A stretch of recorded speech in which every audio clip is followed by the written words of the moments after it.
चलिए ना, last class में हम लोग ये जो एंड वाला पार्ट था ऑक्साइड्स का, ये मैंने आपको बोला था एक बार डिस्कस कर लेते हैं। तो इसके आगे का डिस्कशन देख लेते हैं और फिर स्टार्ट करेंगे कोऑर्डिनेशन कंपाउंड, है ना। अभी यहाँ पर अगर हम लोग बात करें ऑक्साइड्स की, तो फटाफट एक बार इसको रिवाइज करते हैं। पहले मैं जनरलाइज आपको बता दूं एक बार। हम लोगों ने ये डिस्कस किया था कि मेटल के जो ऑक्साइड्स होते हैं, ऑक्साइड्स को हम लोगों ने 4 कैटेगरी में डिवाइड किया था। पहला कैटेगरी था बेसिक ऑक्साइड्स, एक कैटेगरी था एसिडिक ऑक्साइड्स, एक कैटेगरी था एम्फोटेरिक ऑक्साइड्स और एक कैटेगरी था न्यूट्रल ऑक्साइड्स, ठीक है ना। और जनरली आपको ये बताया था कि मेटल के ऑक्साइड जनरली बेसिक और कभी कभार एम्फोटेरिक होते हैं। तो मेटल के ऑक्साइड जनरली इस नेचर के दिखते हैं।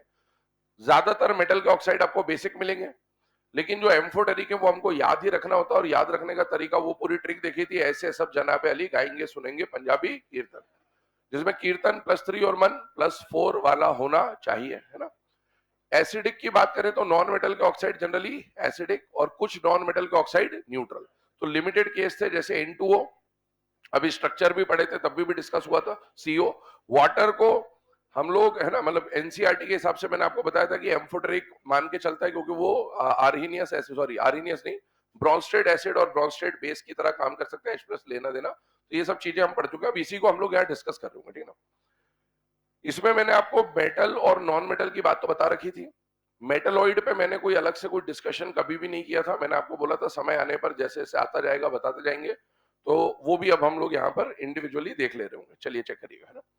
सबसे पहले ग्रुप 13 की बात करते हैं, ग्रुप वाइज देखते जाइए। पहले तो हमको इन ग्रुप के ऑक्साइड का फॉर्मूला क्या बनेगा, एक तो ये हम लोग देख रहे होंगे, और फिर उसी फॉर्मूले के पैटर्न पे सारे एलिमेंट के ऑक्साइड बनाएंगे, और फिर इनमें चेक करेंगे कि भाई इनमें से कौन एसिडिक है, इंडिविजुअली कौन एसिडिक है, कौन बेसिक है, कौन न्यूट्रल है, कौन एम्फोटेरिक है। और डाउन द ग्रुप जाने पर हम लोग जानते हैं ऑक्साइड्स में बेसिक कैरेक्टर बढ़ता है, तो वो सारी चीजें वापस रिवाइज हो रही है ना। सबसे पहले ग्रुप 13 की बात करें बेटा। ग्रुप 13 का जो ग्रुप ऑक्सीडेशन स्टेट होता है वो होता है +3। कोई भी एलिमेंट ऑक्सीजन से रिएक्शन करके क्या बनाएगा अपना ऑक्साइड। ग्रुप 14 हो चाहे कोई भी हो, कोई भी एलिमेंट ऑक्सीजन से रिएक्शन करके क्या बनाएगा अपना ऑक्साइड। क्या पीरियोडिक टेबल का लगभग लगभग हर एलिमेंट ऑक्सीजन से रिएक्ट करता है? यस। कौन रिएक्ट नहीं करता है? Noble metal and some of the noble gases. तो अगर मैं पी ब्लॉक के ग्रुप 13 से लेकर 17 की बात करूं, तो इसमें ना तो कोई नोबल मेटल है और ना कोई नोबल गैसेस है, मतलब ये सब के सब ऑक्सीजन से रिएक्ट करेंगे। पहली बात तो ये होगी। दूसरी बात, इस ग्रुप के एलिमेंट का ऑक्सीडेशन स्टेट +3 है, और ऑक्साइड में ऑक्सीजन पे चार्ज होता है -2। क्रॉस मल्टीप्लाई करिए, इसके ऑक्साइड का फॉर्मूला क्या मिल जाएगा? E2O3। ये जो E2O3 होता है, इसको मार्केट में सेस्क्यू ऑक्साइड के नाम से भी जाना जाता है। कौन से ऑक्साइड से? Sesqui oxide. कभी भी आपको लिखा हुआ आ जाए, जैसे हमने ये E के बदले यहाँ पर एलिमेंट रख दिए ग्रुप 13 के, boron, aluminium, gallium, indium, thallium, और E2O3 E2O3 E2O3 E2O3 का फॉर्मूला अपन ने बना दिया। तो इसको बोरॉन ऑक्साइड तो बोल ही सकते हैं, aluminium oxide, gallium oxide, indium oxide, thallium oxide तो बोला ही जाता है, उसमें तो कोई दिक्कत नहीं है। लेकिन इसको कई बार बोरॉन सेस्क्यू ऑक्साइड भी बोल देगा। अब जैसे ही बोरॉन सेस्क्यू ऑक्साइड बोला तो घबराना मत। सेस्क्यू ऑक्साइड कहने का मतलब है 2:3 रेशो वाला ऑक्साइड। कौन सा ऑक्साइड? 2:3। क्या इसमें 2:3 का रेशो है? यस। जब एलिमेंट का रेशो 2 हो और ऑक्साइड का रेशो 3 हो, तो ऐसे ऑक्साइड को क्या बोला जाता है? Sesqui oxide. नाइट्रोजन का सेस्क्यू ऑक्साइड बनता है क्या? सोचिए, क्या N2O3 नाम का ऑक्साइड होता है? यस। तो नाइट्रोजन का भी सेस्क्यू ऑक्साइड बनता है N2O3। तो सेस्क्यू ऑक्साइड मतलब 2:3 रेशो को सेस्क्यू ऑक्साइड बोलते हैं, ठीक है ना। चलिए आइए, इसका नाम क्या हो जाएगा बेटा? बोरॉन ऑक्साइड या boron sesqui oxide, aluminium sesqui oxide वगैरह वगैरह, ठीक है। अब आइए इधर, क्या ये ऑक्साइड है, हाइड्राइड है या हाइड्रोक्साइड है बेटा? ऑक्साइड। ऑक्साइड में एक बात बताइए, डाउन द ग्रुप जाने पर हाइड्राइड, जब हम लोग एसिडिक और बेसिक नेचर पढ़ते थे, तो पीरियोडिक टेबल में हमने हाइड्राइड्स पढ़ा था। हाइड्राइड का एसिडिक और बेसिक नेचर चेक करने के लिए क्या चेक करते थे? ब्लॉक, कि एस ब्लॉक का हाइड्राइड है या फिर पी ब्लॉक का। लेकिन ऑक्साइड और हाइड्रोक्साइड में हम लोग क्या देखते थे? ईएन। ईएन का मतलब मेटालिक है या non metallic. Down the group जाने पर मेटालिक कैरेक्टर बढ़ता है, और मेटालिक कैरेक्टर बढ़ेगा तो मेटल के ऑक्साइड जनरली बेसिक। तो डाउन द ग्रुप जाने पर यहां पर ऑक्साइड्स का बेसिक कैरेक्टर बढ़ेगा। ये तो जनरल ट्रेंड है, ये तो हर जगह लिखेंगे अपन बार बार, चाहे तो अभी से ही लिख दो सब जगह, डाउन द ग्रुप जाने पर बेसिक कैरेक्टर बढ़ेगा, यही होना है ना, इसमें कोई दिक्कत नहीं है। लेकिन अब इंडिविजुअली बात कर रहे हैं कि इंडिविजुअली कौन एसिडिक है, कौन बेसिक है, कौन न्यूट्रल है। मुझे बताइए, बोरॉन मेटल है, नॉन मेटल है, मेटलॉइड है? नॉन मेटल है एनसीईआरटी के हिसाब से, हमारे हिसाब से मेटलॉइड है, एनसीईआरटी के हिसाब से नॉन मेटल है, ठीक है। नॉन मेटल का ऑक्साइड जनरली कैसा होगा? एसिडिक। ये लिख दिया।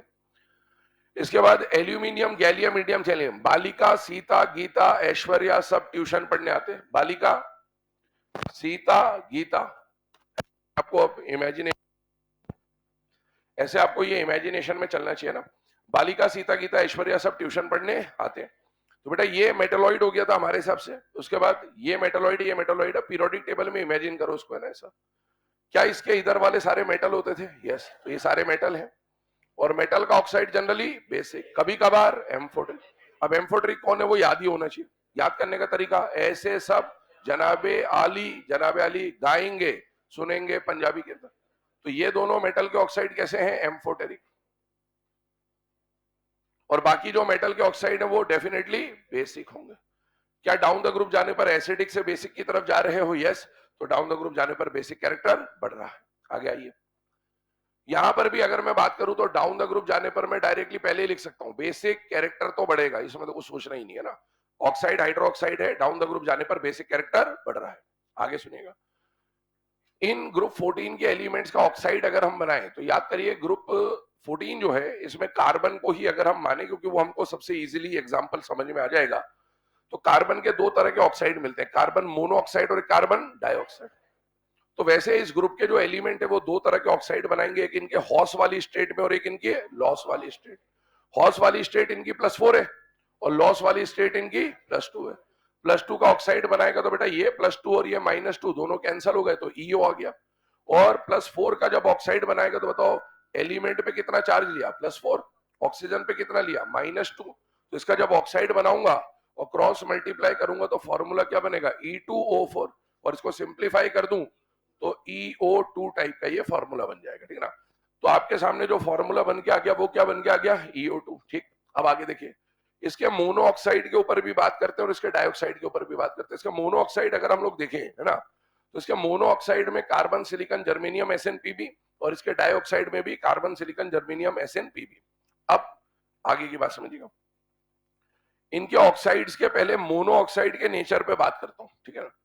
कार्बन मोनोऑक्साइड, बताइए ये मेटल है नॉन मेटल है? क्या है बेटा? Non metal. नॉन मेटल का ऑक्साइड एसिडिक जनरली, लेकिन क्या ये न्यूट्रल वाले केस में था? यस। तो कार्बन मोनोऑक्साइड न्यूट्रल है, हम लोग ऑलरेडी जानते हैं। इसके अलावा एसएन और पीबी पे आते हैं पहले। क्या एसएन और पीबी संत प्रभु वाली कहानी में थे?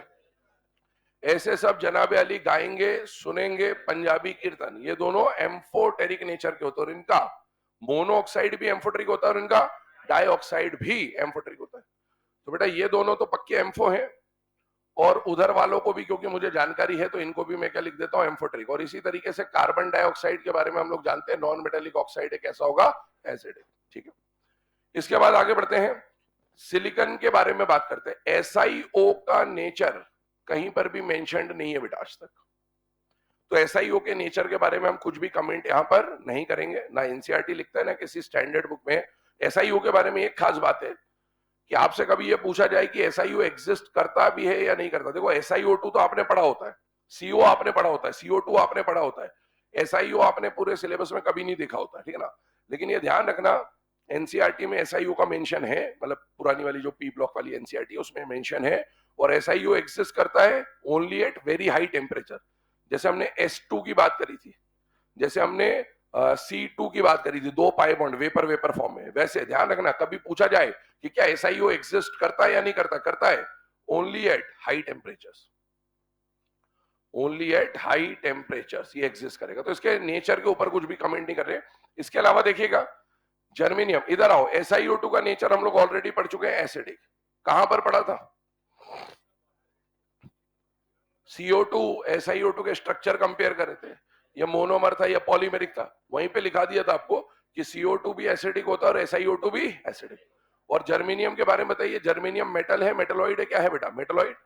बालिका, सीता, गीता, जो मेटलॉइड होते हैं उनका नेचर कैसा भी हो सकता है, वो एसिडिक हो सकता है, बेसिक हो सकता है, न्यूट्रल हो सकता है, एम्फोटेरिक होता है। मेटल तो ये है नहीं, तो बेसिक तो ये होने नहीं वाले। एम्फोटेरिक में इनका नामो निशान है ही नहीं, ऐसे सब जनाब अली सोच लो आराम से। तो इसका मतलब है डेफिनेटली ये कैसे होंगे? एसिडिक। न्यूट्रल में भी ये नहीं आते। तो ध्यान रखना, इस ग्रुप के जो शुरू के तीनों ऑक्साइड हैं वो तीनों के तीनों कैसे हैं? एसिडिक। और बाकी नीचे वाले दोनों कैसे? एम्फोटेरिक। तो आप एसिडिक से एम्फोटेरिक की तरफ जा रहे हो। एम्फोटेरिक का मतलब basic as well as acidic. तो ये एसिडिक और ये acidic as well as basic है। तो क्या डाउन द ग्रुप जाने पर बेसिक कैरेक्टर बढ़ रहा है? यस। जीओ के बारे में बोले तो ये भी एसिडिक होता है बेटा, ये नेचर है इनके, नोट डाउन करिए। तो इंडिविजुअली अगर इनमें से किसी का भी नेचर पूछ लिया जाए तो डाउन द ग्रुप जाने पर बेसिक कैरेक्टर बढ़ेगा, उसमें कोई दिक्कत नहीं, बट इंडिविजुअली सबके नेचर हमको पता होने चाहिए कि इंडिविजुअली कौन कैसा है।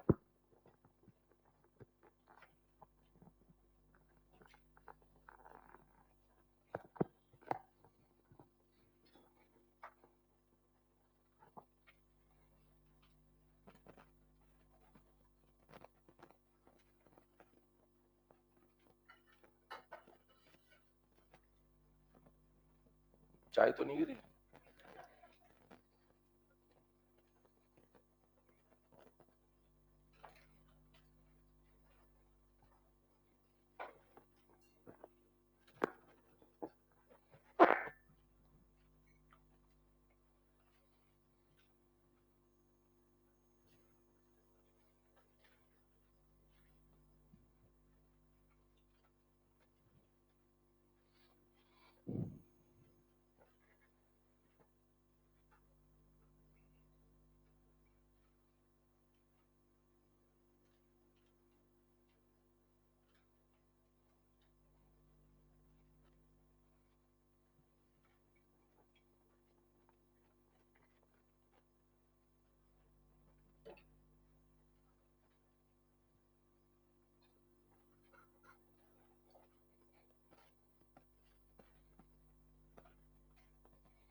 चलिए, है ना। यहां पर हमने ग्रुप 13 और 14 के ऑक्साइड्स के बारे में डिस्कशन किया बेटा। अब इसके बाद आते हैं ग्रुप 15 और 16 के ऑक्साइड्स के ऊपर, ध्यान से देखिएगा। ग्रुप 15 की अगर बात की जाए तो अगेन वही हॉस एंड लॉस, दो तरह के ऑक्साइड्स हम इसके पढ़ रहे होंगे। एक तो आता है ग्रुप 15 के अंदर +3 वाला ऑक्साइड, जो कि इनका लॉस वाला ऑक्साइड होगा, और एक आएगा +5 वाला ऑक्साइड, ठीक है ना। अगर हम +3 का ऑक्साइड बनाए तो बेटा ऑक्सीजन पे -2 है, इस पे +3 है, तो 3 इधर गया, 2 इधर गया। और +5 वाला ऑक्साइड बनाएंगे तो 3 इधर गया, सॉरी 5 इधर गया और 2 इधर आया, तो E2O5 बन जाएगा ना। हमने स्पेशली फास्फोरस के लिए बात भी करी थी। फास्फोरस के दो ऑक्साइड के स्ट्रक्चर भी हम लोगों ने बनाए थे, P4O6 और P4O10, और मैंने बोला था वो डाइमर है बेसिकली। P2O3 का डाइमर P4O6 और P2O5 का डाइमर P4O10 बनता है। और नाइट्रोजन में भी हमने N2O3 और N2O5 के भी स्ट्रक्चर बना रखे। आइए इन पे बात करते हैं। अगर इन दोनों को कंपेयर करें तो इनके बारे में से एनसीईआरटी ने E2O3 के बारे में पूरे पैराग्राफ में लिखा हुआ है, इसलिए हम वही एग्जांपल ले रहे हैं यहाँ पर। E2O3 और E2O5 में पहला क्वेश्चन आपसे जो पूछा जा सकता है, पहले मैं वो बता दूं आपको। मुझे बताइए, क्या ये ऑक्साइड है या नहीं है बेटा? है। क्या ये भी ऑक्साइड है या नहीं है? ऑक्साइड, हाइड्राइड, हाइड्रोक्साइड के लिए सबसे जो है ना हॉट क्वेश्चन यहाँ पर बन सकता है, वो बन सकता है एसिडिक और बेसिक कैरेक्टर। मुझे बताइए, इन दोनों में अगर कंपेयर करें, अगर दोनों एलिमेंट सेम रख दें, तो बताइए E2O3 और E2O5 में ज्यादा एसिडिक कौन होगा? E2O5। क्यों होगा? Positive state. सेम एलिमेंट के डिफरेंट स्पीशीज होने पर Z effective directly proportional to positive charge वाला कॉन्सेप्ट लग जाएगा, ठीक है। अब E2O3 पे आ जाते हैं। E2O3 के सारे ऑक्साइड बनाए, क्या 2:3 को सेस्क्यू ऑक्साइड बोला जाता है? यस। तो ये खतरनाक जितने भी कंपाउंड यहाँ पर, ये सारे इनके भी सेस्क्यू ऑक्साइड कहलाएंगे। अब आगे बढ़ता हूं। मुझे बताइए, डाउन द ग्रुप जाने पर मेटालिक कैरेक्टर बढ़ेगा तो बेसिक कैरेक्टर भी बढ़ेगा, उसमें कुछ सोचना ही नहीं है। यस, ये तो बिल्कुल एकदम क्लियर बात है। अब इंडिविजुअली बात कर लेते हैं। बालिका, सीता, गीता, ऐश्वर्या, सब इनको हाईलाइट कर लो, ये मेटलॉइड है। तो मेटलॉइड का नेचर तो कैसा भी हो सकता है, बाकी तो हमको मेटल और नॉन मेटल से पता चल जाएगा। क्या ये मेटल है? यस। मेटल के ऑक्साइड का नेचर बेसिक। क्या ये नॉन मेटल है? यस। नॉन मेटल के ऑक्साइड का नेचर एसिडिक या फिर न्यूट्रल। न्यूट्रल में ये दोनों नहीं आते, इसका मतलब पक्का एसिडिक होंगे। अब इन दोनों पे आइए, ये दोनों है मेटलॉइड। अब मेटलॉइड का नेचर कैसा भी हो सकता है। अब हमको पहले न्यूट्रल चेक कर लेना है, क्या ये दोनों न्यूट्रल में से है, नहीं है। अब एम्फोटेरिक चेक कर लो, फिर बाकी समझेंगे ना। तो याद करो, एम्फोटेरिक में ऐसे सब जनाबे अली गाएंगे सुनेंगे पंजाबी कीर्तन, मतलब ये वाले जो मेटलॉइड है ये दोनों कैसे हैं, एम्फोटेरिक। ये कहानी। और डाउन द ग्रुप जा रहे हैं वो एसिडिक से बेसिक की तरफ जा रहे हो, मतलब बेसिक कैरेक्टर बढ़ रहा है। आइए इधर अगले केस पे, ग्रुप 16 की अगर हम लोग बात करें तो ग्रुप 16 में भी अगेन दो स्टेट पे बात होगी। जैसे सल्फर के लिए हम लोग ऑक्सी एसिड जब पढ़ते थे तो मैंने बोला था दो तरह के पेरेंट एसिड होते हैं, इकोरस, एक +6 में, एक +4 में, या फिर इसके भी हॉस और लॉस के हिसाब से चले तो +6 का ऑक्साइड और +4 का ऑक्साइड। +6 का ऑक्साइड का फॉर्मूला क्या बनेगा, EO3, और +4 के ऑक्साइड का फॉर्मूला क्या बनेगा, EO2।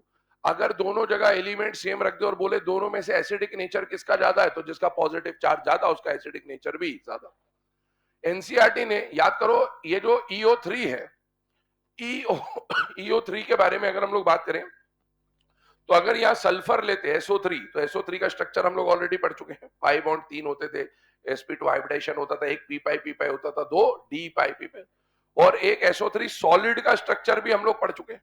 SO3 सॉलिड कहने का मतलब क्या होता है, ट्राइमर ऑफ SO3। ठीक है, अब आगे बढ़ते हैं, इस पे आते हैं क्योंकि एनसीईआरटी इसी के बारे में मेंशन करता है। डाउन द ग्रुप जा रहे हो, ऑक्साइड्स का बेसिक कैरेक्टर बढ़ेगा, इसमें कुछ सोचना ही नहीं है। अब ये जो बेसिक कैरेक्टर बढ़ेगा, इसमें ध्यान सुनिएगा, अभी इंडिविजुअली बात करें कि कौन कैसा है। तो याद करिए, बालिका, सीता, गीता, ऐश्वर्या सब ट्यूशन पढ़ने आते हैं। ठीक है, ये, और ये जितने भी ऑक्साइड है इनमें से ये दोनों तो क्या है बेटा, नॉन मेटल। तो नॉन मेटल के ऑक्साइड या तो न्यूट्रल या फिर एसिडिक। तो ये न्यूट्रल में तो नहीं आते, तो इसका मतलब ये भी कैसा होगा, एसिड। ये भी कैसा होगा, एसिडिक। और इसके बारे में भी, मेटलॉइड कैसा भी हो सकता है, बट इसको ये न्यूट्रल या एम्फोटेरिक में नहीं आता, और ये भी कैसा होता है, एसिडिक।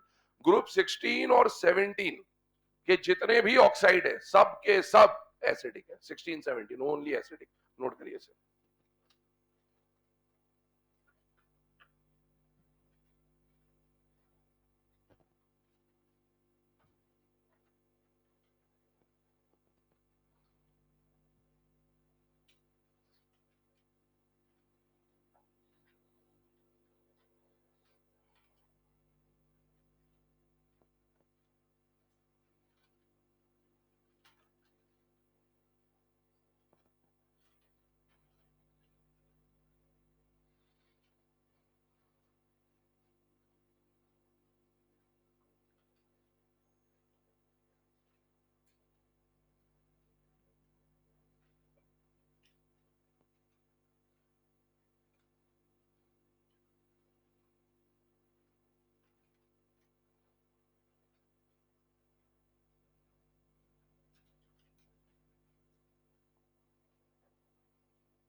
चलिए ना, अब ये जो ग्रुप 15 और 16 के ऑक्साइड्स अभी हम लोगों ने देखे, अब इसके बाद आगे बढ़ते हैं लास्ट केस पर। और लास्ट केस कौन सा बेटा, ग्रुप 17 के ऑक्साइड्स है ना।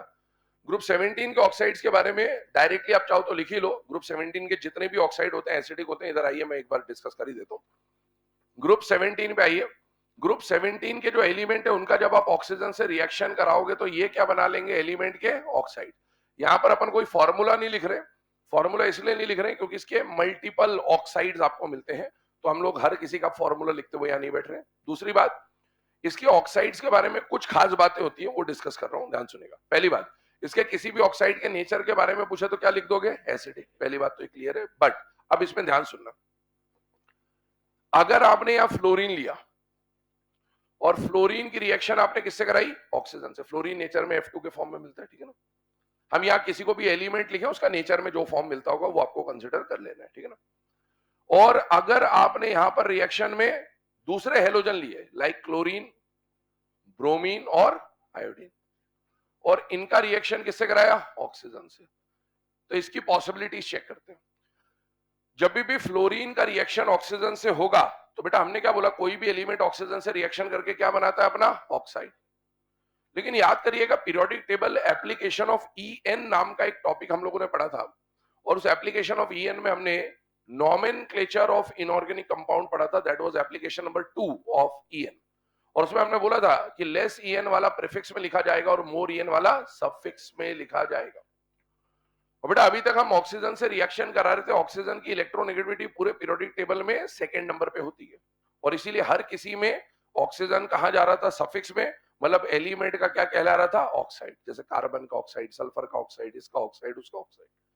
लेकिन जब आप फ्लोरीन से रिएक्शन कराओगे, दोनों रिएक्ट करेंगे, कंपाउंड भी बनाएंगे, लेकिन दोनों में से ईएन किसका ज्यादा होगा, फ्लोरीन। और इसीलिए जो कंपाउंड बनेगा वो फ्लोरीन का ऑक्साइड नहीं कहलाएगा, वो ऑक्सीजन का फ्लोराइड कहलाएगा। तो यहां पर आपको दो प्रोडक्ट मिलते हैं ऑलरेडी रेडॉक्स में, और जब मैंने ना वो आपको ऑक्सी एसिड पढ़ाया था तो मैंने ऑक्सीजन की स्टेट का वो एक्सेप्शन बताया था आपको, तब हम ये डिस्कस कर चुके हैं। एक कंपाउंड बनेगा O2F2 और एक कंपाउंड बनेगा OF2। इन दोनों के रिएक्शन से दो कंपाउंड बनते हैं, एक कंपाउंड बनता है OF2 और एक कंपाउंड क्या बनता है बेटा O2F2। और इस OF2 में हम लोग जानते हैं oxidation state of oxygen is +2 और यहां पर +1। और यही आप रेडॉक्स में भी पढ़ते हैं कि भाई फ्लोरीन के साथ आने पर ही ऑक्सीजन पे प्लस आता है, अदरवाइज ऑक्सीजन पे माइनस होता है। और ये जो दोनों कंपाउंड है ये ऑक्साइड कहलाएंगे या फ्लोराइड कहलाएंगे, फ्लोराइड। तो they will be considered as fluorides of oxygen, ये ऑक्सीजन के फ्लोराइड्स कहलाएंगे। हम लोग जनरल टर्म में भले ऑक्साइड बोल दें, लेकिन ये ऑक्साइड नहीं है, ईएन के बेसिस पे इनका नाम फ्लोराइड बोला जाएगा। ठीक है, तो ये एक पॉइंट लिखिए पहले तो।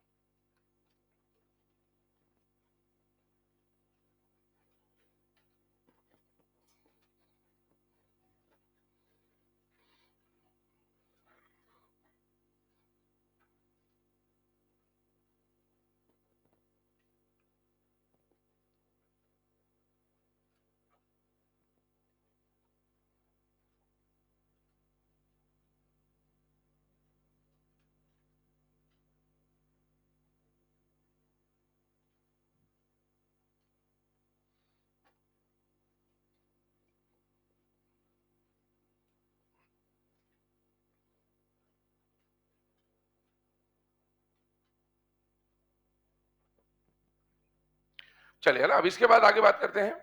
फ्लोरीन की कहानी को समझने के बाद Cl2Br2I2 के ऑक्सीजन से जब आप रिएक्शन कराएंगे तो इनका जब ऑक्सीजन से रिएक्शन होकर जो भी प्रोडक्ट बनेगा वो क्या बनेगा, ऑक्साइड। इनका +1 +3 +5 +7 का ऑक्साइड बनेगा। साथ ही साथ इनके मिक्स्ड एनहाइड्राइड टाइप के कंपाउंड भी बनते थे, Cl2O6, तो वो भी बन जाते हैं। ठीक है ना।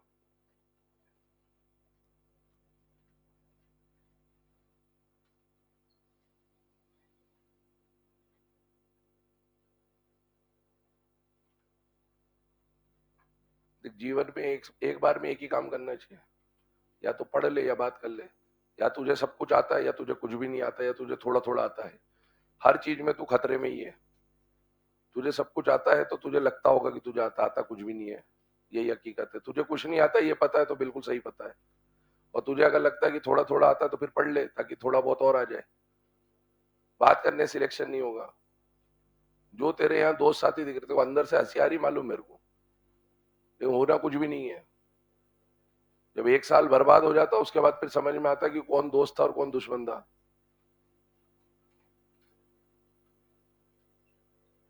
ज्यादा आता है, दरवाजा मैंने बोला हमेशा खुला हुआ है, मेरे को कोई इतना मतलब जरा से फर्क नहीं पड़ता, कोई फर्क नहीं पड़ता। पढ़ना आपको ही है, जंग आपकी चल रही है, आपकी जगह मैं जाके नहीं लड़ूंगा। ठीक है, यहां पर आइए, Cl2Br2I2 का रिएक्शन जब ऑक्सीजन से कराए तो क्या बन जाएगा, ऑक्साइड। फ्लोरीन के साथ रिएक्शन होगा, ध्यान रखना, ऑक्साइड नहीं बनेगा, क्या बनेगा, फ्लोराइड। लेकिन इन रिएक्शन में क्या बनेगा, ऑक्साइड। अब इसके ऑक्साइड मैंने आपको पहले बोल दिया बहुत सारे तरह के बन सकते हैं, तो अपन हर किसी का फॉर्मूला नहीं लिख रहे।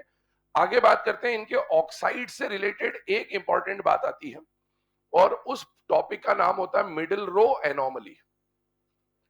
हालांकि अब ये टॉपिक है ना, मतलब सब चीजें ऐसा है कि भाई आने की पॉसिबिलिटी बिल्कुल कम है, लेकिन फिर भी एक इंपॉर्टेंट टर्म एनसीईआरटी में मेंशन है, तो कम से कम हमारे दिमाग में होनी चाहिए कि इस तरह की कोई टर्म दे रखी है एनसीईआरटी में। क्या टर्म है, मिडिल रो एनोमली।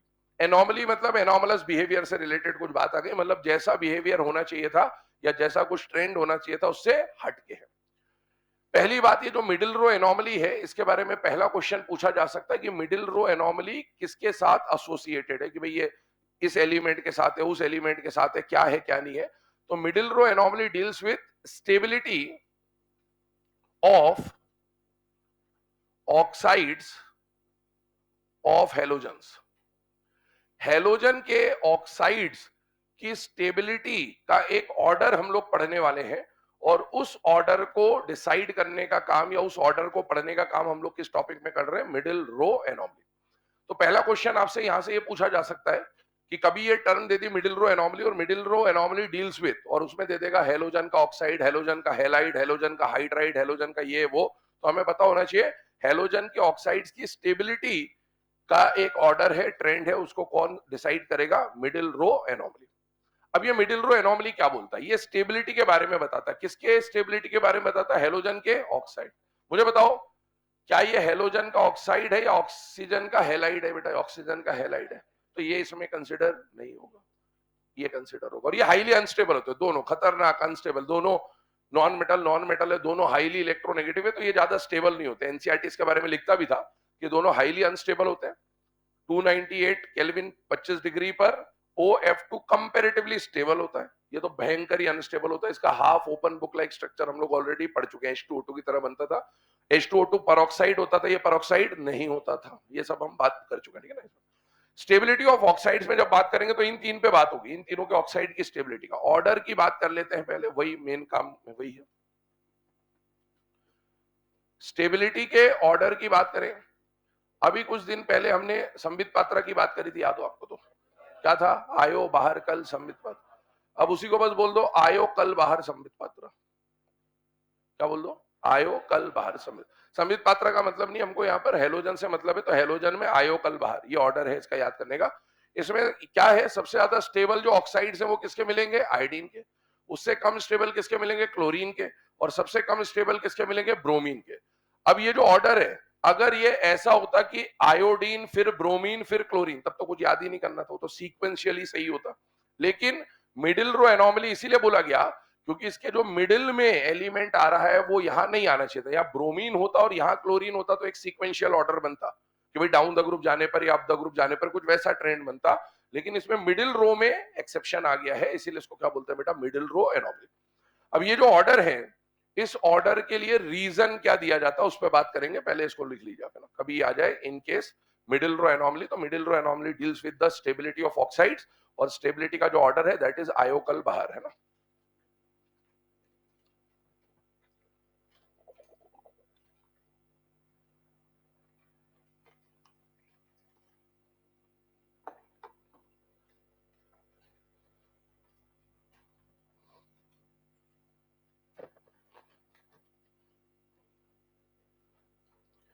चलिए ना, अब इसके स्टेबिलिटी के लिए जो रीजन की बात होती है, इसके रीजन पे थोड़ा सा चर्चा करते हैं। इसके लिए अभी जो है ना, मतलब जस्ट पी ब्लॉक वाली जो एनसीईआरटी हुआ करती थी वो एडिशन, और उससे भी एक पुराना एडिशन, दो एडिशन है, दोनों एडिशन में अलग अलग बातें लिखी हुई है, तो मैं दोनों बता देता हूं आपको, है ना। पहली बात ये थी, जो पुराना एडिशन था वहां पर एक बात लिखी हुई थी, it happens due to thermodynamic and kinetic factors. इतना लिख के उसने बात खत्म कर दी, मतलब कुल मिला के इसका कोई एक्सप्लेनेशन नहीं, और वही सही है, वही सत्य है ना, कि वो लिख भी लो, पहला पॉइंट लिख लो, due to thermodynamic and kinetic factor. Chemistry में कुछ भी होता है तो या तो काइनेटिकली होता है या थर्मोडायनेमिकली होता है, दो ही चीजें होती है, उसने दोनों ही लपेट दी है। Due to thermodynamic and kinetic factor,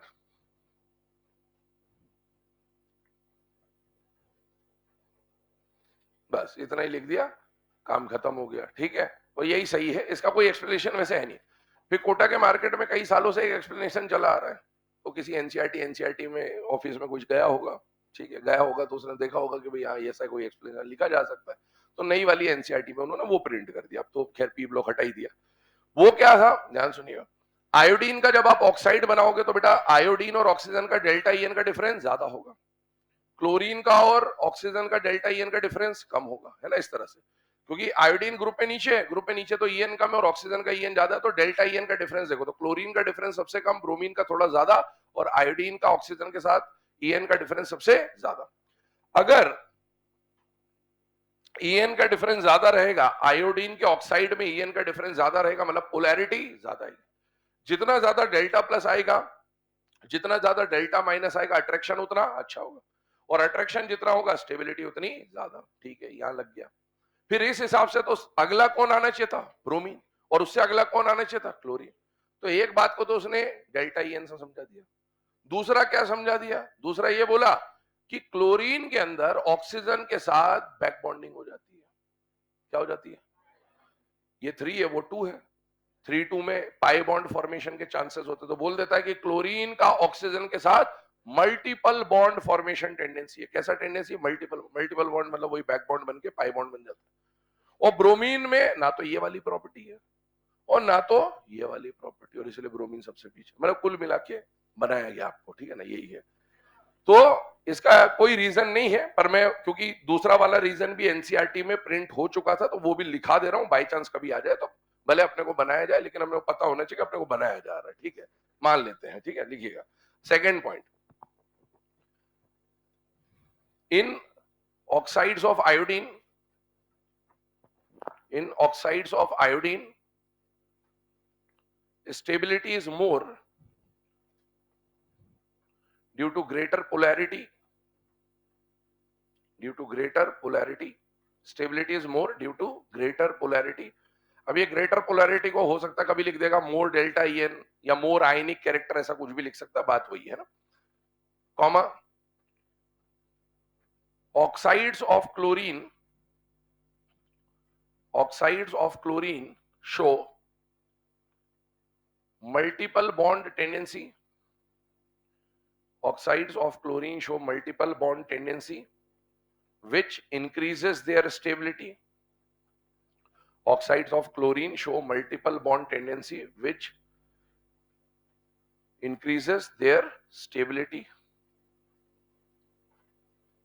In case of bromine, in case of bromine, neither of the property is present। In case of bromine, neither of the property is present। तो इसीलिए ये सबसे पीछे है ना। कुल मिला के आपको क्लियरली बोल दे रहा हूं, ऑर्डर आपको याद ही रखना है, मिडिल रो एनोमली नाम ही इसीलिए, पर ये दो रीजन अलग अलग एडिशन के एनसीईआरटी में दिए थे, तो दोनों मैंने आपको लिखा दिए। आने की पॉसिबिलिटी बिल्कुल ना के बराबर है, बट फिर भी कभी इनकेस आ जाए, एक टर्म है तो टर्म हमारे सामने होनी चाहिए, इसलिए बता दिया। ठीक है ना। अब आ जाते हैं लास्ट पॉइंट पे। यहां पर आपके सामने ये कुछ कंपाउंड्स लिखे हुए हैं, ठीक है ना। मेटलर्जी नाम का चैप्टर हमारे सिलेबस में नहीं है, ठीक है, हट चुका है। मेटलर्जी में हम लोग कई सारे ओर्स पढ़ते थे, तो आपको वो सब कुछ भी नहीं पढ़ना है। ये भी आपके सामने क्या लिखे हुए हैं? ओर्स। पर ये मेटलर्जी के ओर्स नहीं है, ये सब जो पी ब्लॉक में, एस ब्लॉक में, कहीं कहीं पे बीच बीच में दे रखे हैं, तो उनके नाम लिखे हुए हैं। तो जब ये एग्जाम में क्वेश्चन आएगा तो ये मत सोचना कि मेटलर्जी से आ गया, ये क्वेश्चन पी ब्लॉक का ही माना जाएगा, क्योंकि ये पी ब्लॉक की एनसीईआरटी में लिखा हुआ होता है। ठीक है ना। जेई मेंस में पिछली बार इसका एक क्वेश्चन आ भी चुका है। जब क्वेश्चन आया तो बच्चे बोलते सर मेटलर्जी का क्वेश्चन आया है, तो आंसर की के बाद ना पता चले, ध्यान रखिएगा। देख लीजिए, पहला जो कंपाउंड है वो क्या है बेटा? कर्नाइट है ना, मतलब अब ये याद ही करने वाला है, इसमें कुछ ऐसा अलग है नहीं। Bauxite, cassiterite, Chile saltpetre, Indian saltpetre. एक कंपाउंड यहां पर आ रहा है बेटा फ्लोर एपेटाइट, या फिर इसको एपेटाइट फैमिली बोलते हैं। एक काम करो, पहले इसको लिख लो। इनमें से बहुत सारे कंपाउंड अभी हम लोग जब सॉल्ट पढ़ेंगे, मतलब सॉल्ट तो आएगा ही आएगा, कोऑर्डिनेशन में भी इनमें से 4-5 कंपाउंड आपके काम में आ जाएंगे। जैसे क्रायोलाइट हो गया, फ्लोर स्पार वगैरह हो गया, ये सब अभी आ जाएंगे। तो इसको लिख ही लेना तुम लोग, बाद में स्लाइड में से देख लेना है ना, कहीं को इसको लिख लेंगे, लिखना ही तो है इसमें, है ना, लिख लेना इसको। ठीक है, चलिए।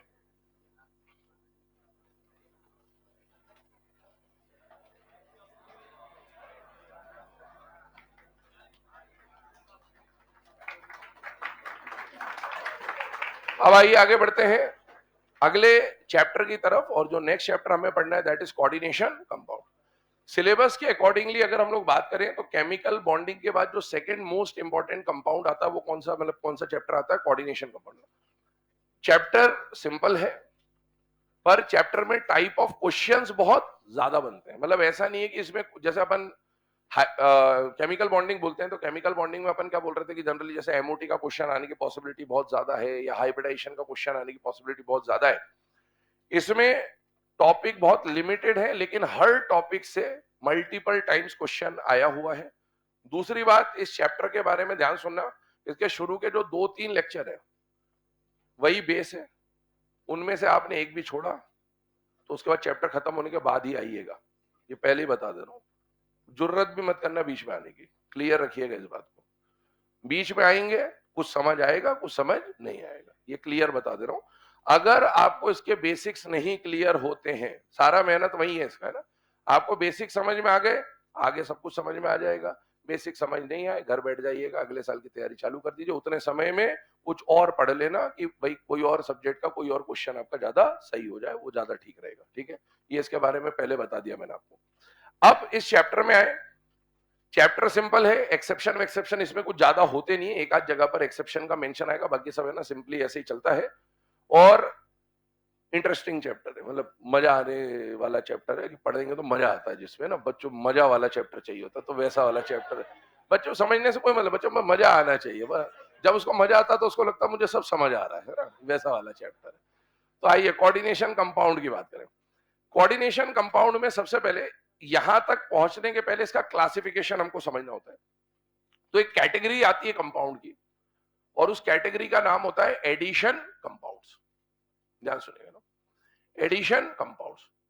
एडिशन कंपाउंड्स जो होते हैं उसको दो कैटेगरी में हम लोग डिवाइड करेंगे, और उन दो कैटेगरी में से एक कैटेगरी कौन सी होगी, कोऑर्डिनेशन कंपाउंड। तो पहले कोऑर्डिनेशन कंपाउंड तक पहुंचने से पहले हमको यह समझना है कि एडिशन कंपाउंड्स क्या होते हैं।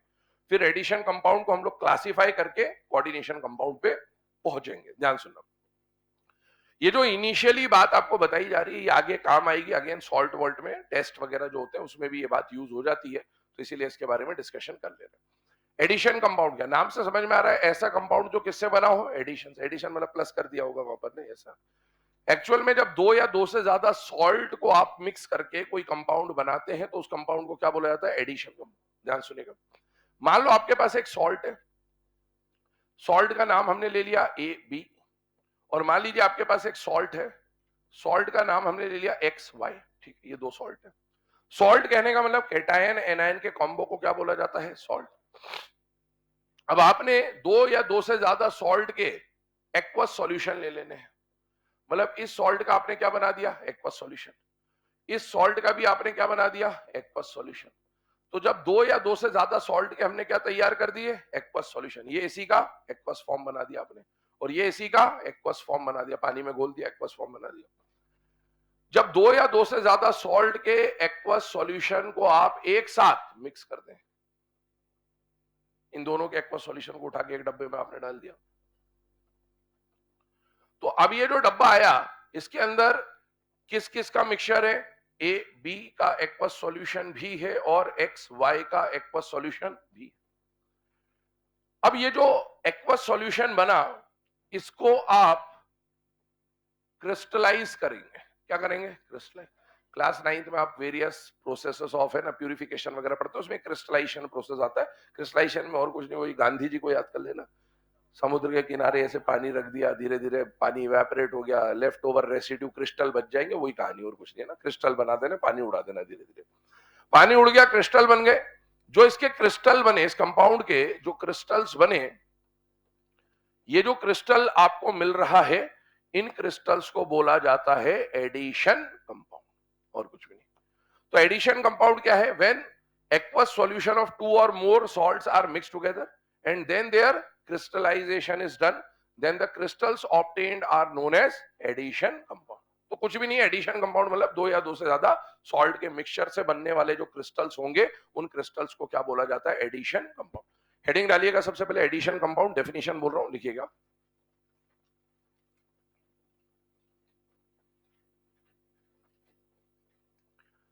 when aqueous solution when aqueous solution of two or more salts when aqueous solution of two or more salts are mixed together when aqueous solution of two or more salts are mixed together and then their crystallization is done when aqueous solution of two or more salts are mixed together, and then their crystallization is done, then the crystals such obtained then the crystals such obtained are called addition compounds.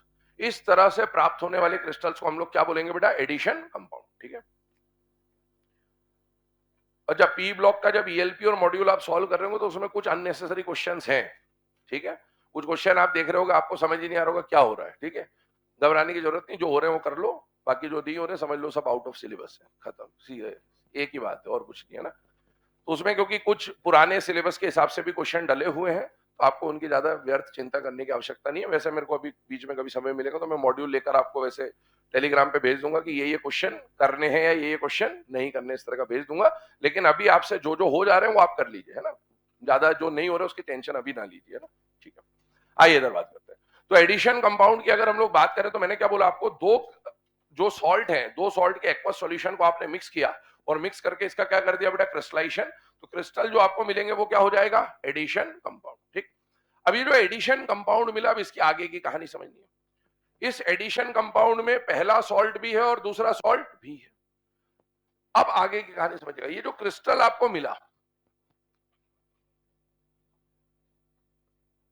ठीक है, ये जो crystal आपको मिला जिसमें A B और x Y ये दोनों है। अब क्या करते हैं कि ये जो क्रिस्टल आपको मिलता है जिसको हमने एडिशन कंपाउंड बोला, इस एडिशन कंपाउंड को हम वापस से पानी में डाल देते हैं।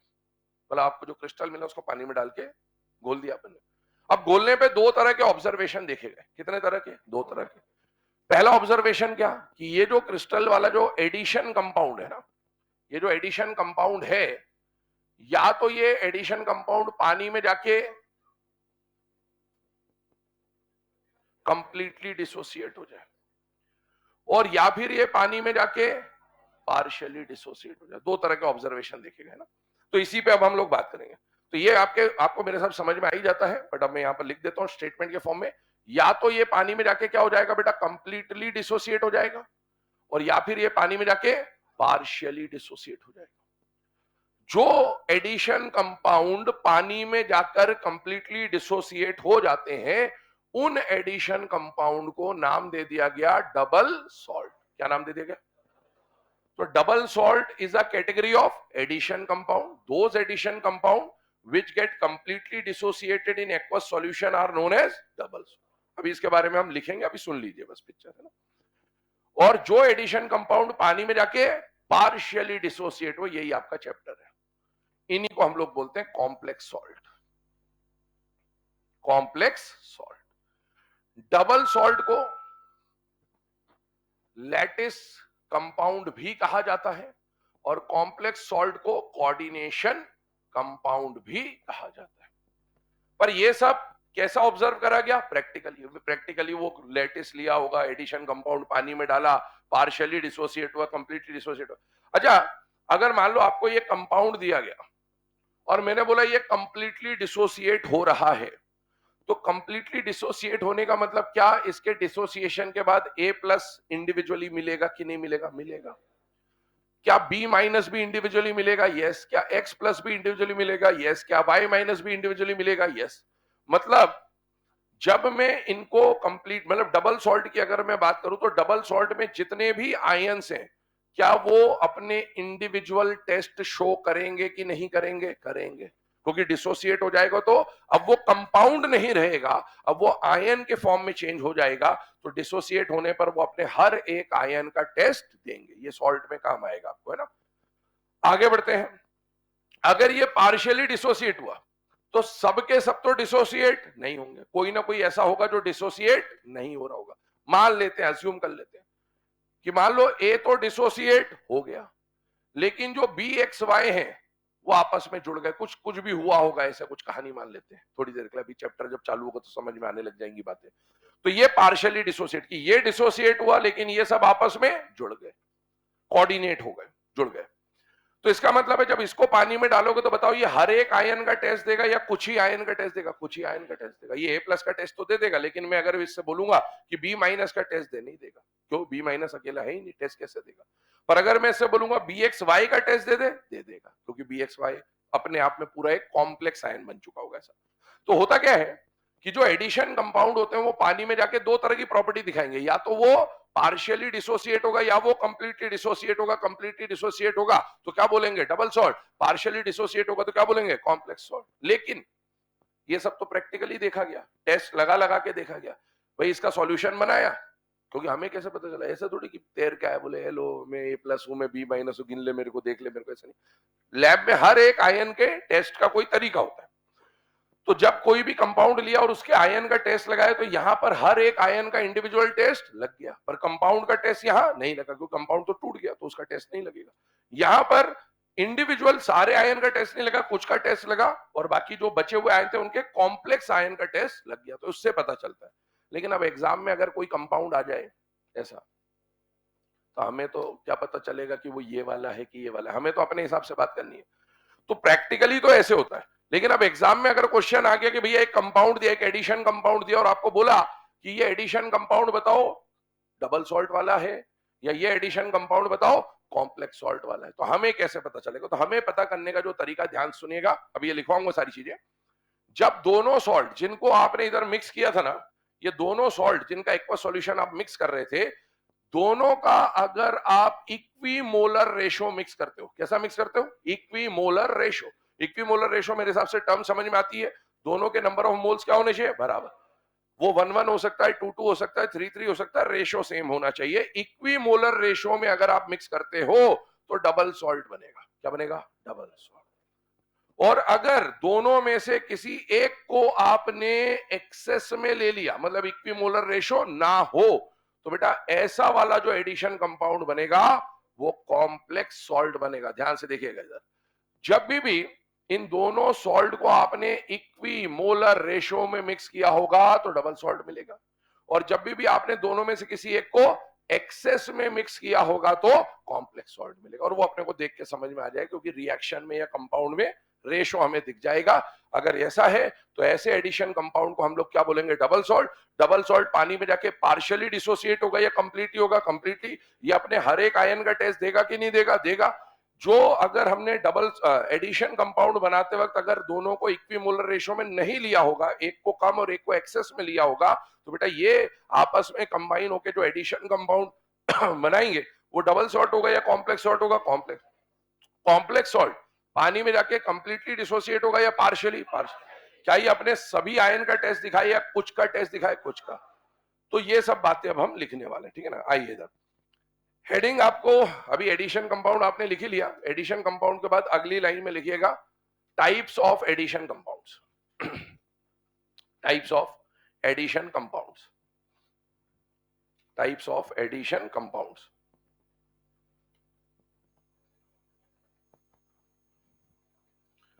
पहला लिखिएगा double salt oblique lattice compound. Double salt oblique lattice compound. अभी जो डबल सॉल्ट अपन ने लिखा, इसके बारे में 2-3 पॉइंट पहले लिख ले रहे हैं जो अभी हमने डिस्कस करे, फिर कॉम्प्लेक्स पे 2-3 पॉइंट लिखेंगे, फिर चैप्टर चालू हो जाएगा अपना। डबल सॉल्ट के बारे में लिखिएगा when the addition compound is formed by when the addition compound is formed by mixing when the addition compound is formed by mixing equimolar ratio when the addition compound is formed by mixing equimolar ratio of salts salt solution, ऐसा लिख लीजिए equimolar ratio of salt solution, full stop। ठीक है, जो दो salt आपने initially मिलाए थे ए बी और एक्स वाई, अगर उनका आपने इक्विमोलर रेशो मिलाया है तो इक्विमोलर रेशो से मिलने वाला जो एडिशन कंपाउंड है उसको हम लोग क्या बोलेंगे? Double salt. अगला स्टेटमेंट इसी में डबल सॉल्ट के लिए second point, they get completely ionised they get completely ionised in aqueous solution. पानी में जाके कंप्लीटली डिसोसिएट हो जाएगा। तीसरा पॉइंट। अच्छा, पानी में जाके डिसोसिएट होगा तो ध्यान सुनना, पानी में जाके अब कंपाउंड की एंटिटी बचेगी, आयन की एंटिटी बचेगा। तो हम ये बोल सकते हैं कि पानी में जाके आयन की एंटिटी तो आ गई लेकिन कंपाउंड की एंटिटी चली गई। तो इसको ऐसा बोलता है कि they lose their identity in aqua solution, मतलब जो कंपाउंड है पानी में जाके उसकी खुद की आइडेंटिटी नहीं होती। लिखिएगा तीसरा point, they lose their identity in aqua solution. तो कंपाउंड अपनी आइडेंटिटी लूज कर देगा, वो आयंस में कन्वर्ट हो जाएगा।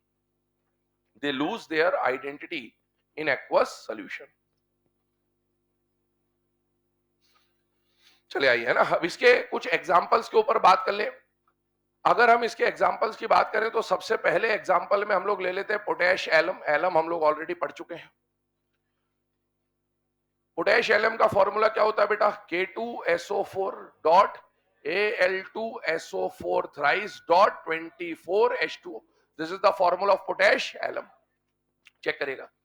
अभी आप देखो, यहां पर जितने भी कंपाउंड में हम लोग इस तरह से डॉट रिप्रेजेंट कर देंगे। क्या रिप्रेजेंट कर देंगे? डॉट। ये डॉट वाले जो कंपाउंड होंगे ना, जब दो कंपाउंड को आप मिक्स करते हो आपस में तो हम लोग बीच में डॉट लगा देते हैं। तो जितने भी डॉट वाले ये कंपाउंड आपको कभी भी दिखे, इनको आपको क्या कंसिडर करना है? Addition compound. अब इसमें अगर डॉट के पहले और बाद वाले का इक्विमोलर रेशो है तो डबल सॉल्ट, और दोनों में से किसी एक का एक्सेस है तो कॉम्प्लेक्स सॉल्ट। ये पहचानने का तरीका होगा, ठीक है ना? आइए इधर देखिएगा। यहां पर वाटर को भूल जाइए क्योंकि ये तो एक्वस सॉल्यूशन के वाटर ऑफ क्रिस्टलाइजेशन है, इससे कोई मतलब है नहीं। क्या यहां पर डॉट वाला कंपाउंड है या नहीं? ये बेटा है। डॉट वाले कंपाउंड का मतलब एडिशन कंपाउंड है। अब मुझे बताइए K2SO4 का कितना मोल लिया है? 1। और Al2SO4 थ्राइस का भी 1। क्या दोनों का मोलर रेशो इक्विमोलर है या नहीं है? बेटा इक्विमोलर है। और अगर इक्विमोलर रेशो है तो ऐसे एडिशन कंपाउंड को हम लोग क्या बोलते हैं? Double salt. और जब इस डबल सॉल्ट को पानी में डालोगे तो क्या पानी में जाके ये कंप्लीटली डिसोसिएट हो जाएगा? यस। अगर इसको पानी में डाला गया, मान लीजिए ना, ये तो अपना एग्जांपल हो गया, और अगर आप इसको पानी में डालोगे, इसका एक्वस सॉल्यूशन बनाओगे तो क्या K प्लस आयन मिलेगा कि नहीं मिलेगा? मिलेगा। पोटेशियम। क्या एल्यूमिनियम आयन मिलेगा कि नहीं मिलेगा? मिलेगा। क्या सल्फेट आयन मिलेगा कि नहीं मिलेगा? मिलेगा। तो आपको ये तीन तरह के आयन मिलेंगे। जनरली इनके अंदर तीन ही टाइप के आयन मिलते हैं। दो केटायन, एक एनायन। एनायन जनरली कॉमन होता है। वैसे इसके दो कैटेगरी होती है, दो केटायन प्लस वन एनायन, या one cation plus two anion. मतलब तीन टाइप के आयन मिलते हैं। उसमें हो सकता है केटायन कॉमन हो सकता है एनायन कॉमन हो, बट हमें जो पढ़ना होता है उसमें यही आता है। तो ये इसके आयन है। एक और एग्जाम्पल देखते हैं।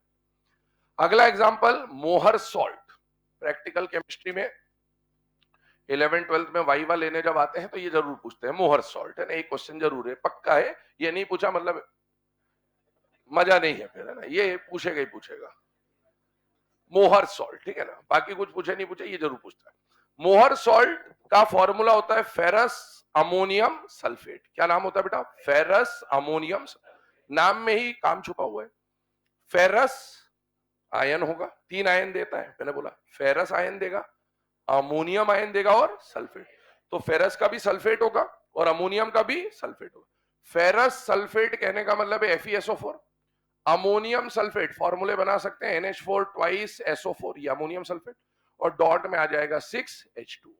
आप इसको जब पानी में ले जाओगे तो एक तो फेरस आयन देगा, एक अमोनियम आयन देगा और सल्फेट आयन देगा। This is known as ferrous ammonium sulphate, also known as Mohr salt. थोड़ा सा यहां पर सतर्क रहिएगा। एलम में 24 पानी होते थे, इसमें 6 होते हैं। कई बार क्या होता है ना, पढ़ते तो ऐसा कंफ्यूजन होता है कि इसमें 6 थे, किसमें 24 थे। एलम हम लोगों ने काफी डिटेल में पढ़ा था, उसमें 24 है, इसमें 6 होते हैं। बेटा ध्यान रखिएगा ना। तीसरे नंबर पे आते हैं, एक और एग्जांपल ले लेते हैं। Carnallite KCl dot MgCl2 dot 6H2। This is carnallite. Check करिएगा इन दोनों केसेस को। देखिए यहां पर भी क्या ये डॉट वाला कंपाउंड है या नहीं? बेटा है। ये भी डॉट वाला कंपाउंड है या नहीं? है। डॉट वाले कंपाउंड को क्या बोलते हैं? Addition compound. दोनों का रेशो देखिए 1:1 इक्विमोलर रेशो है, 1:1 इक्विमोलर रेशो है। जब दो कंपाउंड इक्विमोलर रेशो में मिक्स होकर एडिशन कंपाउंड बनाते हैं तो ऐसे एडिशन कंपाउंड को क्या बोला जाता है? Double salt.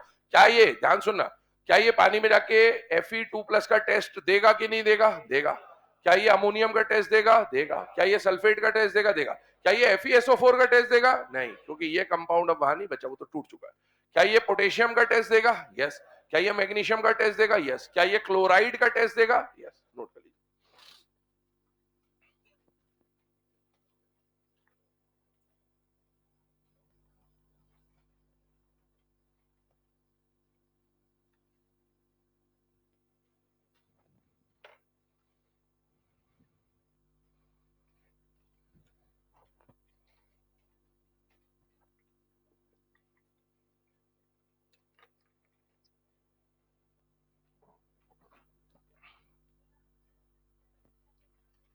हाँ हो सकते हैं ना, कोई दिक्कत नहीं।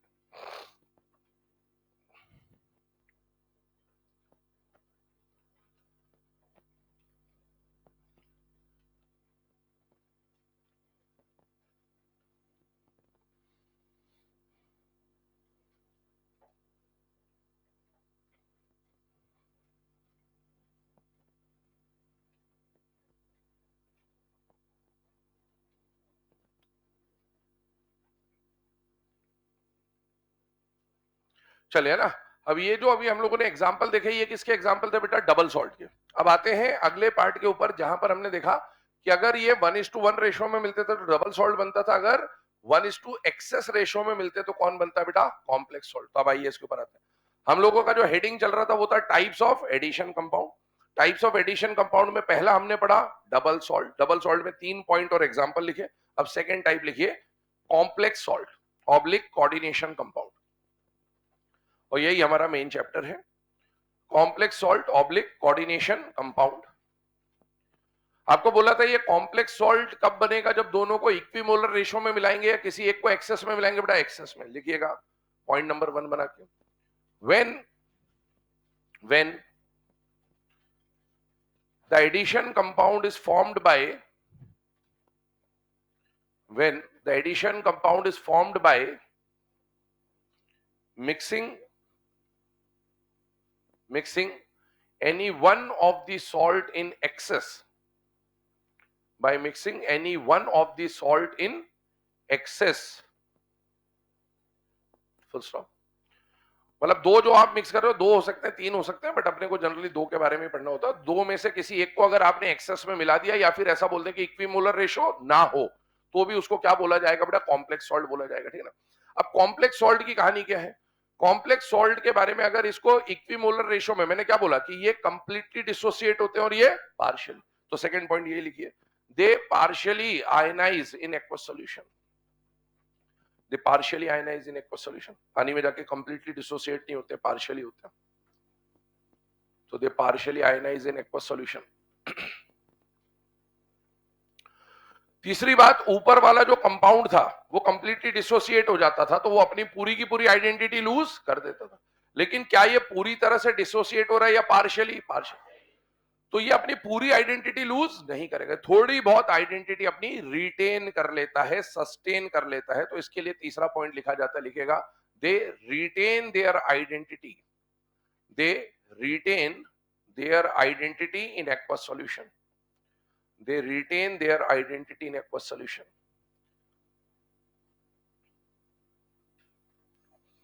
ठीक है, अब इसके एग्जाम्पल पे आते हैं, और यही अब एग्जाम्पल से अपना चैप्टर चालू हो जा रहा है कि भाई क्या है क्या नहीं, चेक करिएगा ना। यहां पर सबसे पहले मान लीजिए मैंने आपको एक कंपाउंड दिया KCN और एक कंपाउंड दिया FeCN ट्वाइस। ध्यान सुनते जाइएगा, समझते जाइएगा। दो सॉल्ट ले लिए मैंने, और इन दोनों सॉल्ट का मैंने मान लीजिए क्या लिया? Aqueous solution. एडिशन कंपाउंड पहले स्लाइड से बता रहा हूं। दोनों को मिक्स किया। मिक्स करते वक्त इसका मैंने कितना रेशो लिया? 4 मोल, और इसका मैंने कितना रेशो लिया? 1 मोल। और ये दोनों के एक्वस सॉल्यूशन को मैंने आपस में मिक्स करके इनका क्रिस्टलाइजेशन विस्टलाइजेशन सब कुछ करा दिया, और लास्ट में एक कंपाउंड मुझे मिल गया। वो कंपाउंड को लिखने का अंदाज मेरा हो गया FeCN2.4KCN, या फिर 4KCN.FeCN2, ऐसा मैंने लिख दिया, ठीक है ना, क्रिस्टलाइजेशन वगैरह सब कुछ करा के।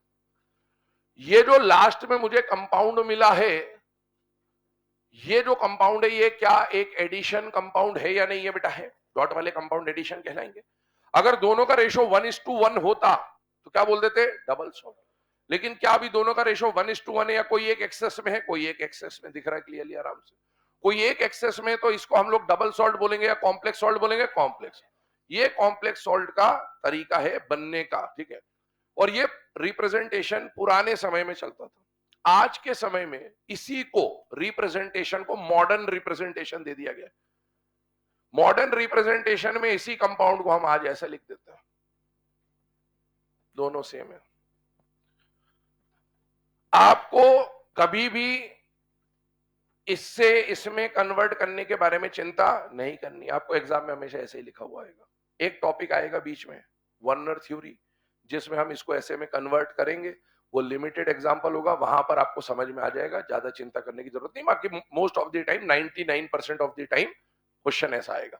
तो आपको इसके बारे में चिंता करनी नहीं है कि भाई इसको ऐसे कैसे लिखेंगे, उसका भी एक टॉपिक आएगा वर्नर थ्योरी, वहां पर हम पढ़ेंगे, बट वो 2 ही एग्जांपल है, वही पूछता है जिंदगी भर, उससे अलावा आता ही नहीं है ना, तो वो खटाखट हो जाएगा, चिंता ना करें उसकी। तो आपको एग्जाम में हमेशा ऐसा लिखा आएगा। अब आगे से सुनिए, अगर ऐसा लिख के दे तो भी आपको पहचानना आता है कि भाई कोई एक एक्सेस में है तो क्या बोला जाएगा, कॉम्प्लेक्स, और ऐसा लिख के दे तो दिख ही रहा है, डब्बा दिख गया मतलब कॉम्प्लेक्स है, बात खत्म। ठीक, तो पहले तो एक काम करें, इसको लिख लिया। अच्छा एक और बात बताओ, इसको जब हम पानी में डालेंगे एक्वस फॉर्म बनाएंगे, तो मैंने क्या बोला, ये कंप्लीटली डिसोसिएट होगा या पार्शियली, पार्शियली। अब पार्शियली होगा तो इसका मतलब है अगर ये कंप्लीटली डिसोसिएट होता, सुनना थोड़ी देर के लिए ना, अगर ये कंप्लीटली डिसोसिएट होता तो के प्लस का टेस्ट देता, सी एन माइनस का टेस्ट देता, Fe प्लस 2 का टेस्ट देता, सी एन माइनस का टेस्ट देता। उम्मीद तो यही करी गई, साइंटिस्ट ने सोचा कि भाई मिलाने का तरीका, क्योंकि इसकी भी तो कभी ना कभी डिस्कवरी हुई है, अचानक ही बना है, बनाने कुछ और जा रहे थे, बन ये गया, तभी पता चला कि हाँ कॉम्प्लेक्स कंपाउंड भी होते हैं। इनका नाम ही कॉम्प्लेक्स इसलिए रखा गया था कि ये सिंपल नहीं थे, पहचान में ही नहीं आए थे, ये जब बने थे तो समझ ही नहीं आई ये हो क्या गया है ना, वैसा वाली कहानी थी। तो इनका इनका स्ट्रक्चर उस टाइम पे पता ही नहीं था, और इसीलिए इन आयन को क्या नाम दे दिया गया था, कॉम्प्लेक्स आयन या कॉम्प्लेक्स कंपाउंड, क्योंकि इनके बारे में जानकारी हवा ही नहीं लग रही थी हो क्या गया है ना। जैसे एग्जाम में कोई खतरनाक क्वेश्चन आ जाए 51 52 53 वैसा, तो आउट ऑफ द सिलेबस चीज हो जाती है ना जब एकदम से, तो समझ नहीं आता ये हो क्या गया अपने साथ, वैसी वाली कहानी हुई। बना कुछ रहे थे, सोच रहे थे कि भाई इस तरह से आराम से काम चलता है, हमेशा डबल सॉल्ट बनेगा, सबके टेस्ट देगा, बनाते जा रहे बनाते जा रहे बनाते जा रहे, बनाते बनाते बन कुछ और गया, तो प्रॉब्लम हो गई, भाई ये क्या बन गया, फिर डिस्कवरी हुई, नोबेल प्राइज वगैरह दिया गया, ये सब हुआ कहानी है ना, वो देखते जाएंगे आगे आगे। अब आइए, सोचा ये गया कि सबका टेस्ट देता, तो टेस्ट लगाए गए, के प्लस का टेस्ट लगाया, लग गया, बोले वाह बिल्कुल सही चल रहा है, ऐसे ही तो होना चाहिए, सबका टेस्ट देना चाहिए था, लग रहा है। Fe प्लस 2 का टेस्ट लगाया, नहीं लगा, है ये क्या हो गया, सोचा केमिकल खराब है, 2 4 बार और करा, हर बार नहीं लगा, समझ में आ गया कुछ डिस्कवरी हो गई है। ये ऐसी तो डिस्कवरी होती है, और क्या होता है, पता है कि ऐसा होना चाहिए और वैसा नहीं हो रहा, मतलब डिस्कवरी हो गई, खत्म बात। सी एन माइनस का टेस्ट लगाया, नहीं लगा, मतलब समझ में आ गया कि भैया अगर ये टेस्ट नहीं दे रहे इसका मतलब ये डिसोसिएट नहीं हुआ।